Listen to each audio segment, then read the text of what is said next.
The overview of the week for this Sunday is the book of Ezra. Like Samuel, Kings, and Chronicles, many believe that Ezra and the following book, Nehemiah, were one volume originally. But either way, whether that was the case, we're going to handle the two books individually. So Ezra is believed to be the author, big surprise, written around the 5th century BC. The theme of the book is the return of the remnant.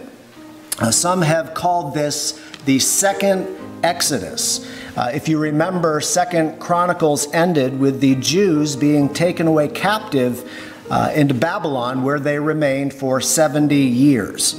The book of Ezra begins with the Lord stirring up Cyrus, the king of Persia, stirring up his heart to make a proclamation for the Jews to return to their homeland, where they were to rebuild the temple, because the temple was destroyed, the former temple, by the Babylonians. So that's the emphasis of Ezra, the rebuilding of the temple, because he was a priest. That's where you would expect the emphasis to be. Now, the emphasis of the book of Nehemiah is on the rebuilding of the walls of Jerusalem.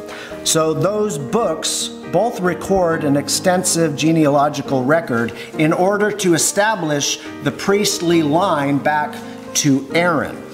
The key verse, or a key verse of Ezra, is chapter 7, verse 10, which says, "For Ezra had prepared his heart to seek the law of the Lord, and to do it, and to teach statutes and ordinances in Israel." The final chapters of the book then deal with the purifying of the Jewish community, since there had been much intermarriage with the heathen.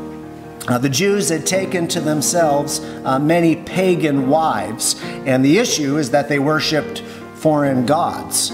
And in response, Ezra says to the Jewish men who had done this, he said, "You have transgressed, adding to the guilt of Israel." And if you remember, it was the issue of foreign wives that started the whole problem in the first place with Solomon. So this action by Ezra in the providence of God was used to protect and preserve the messianic line of David. And next week, Lord willing, we will continue with the book of Nehemiah.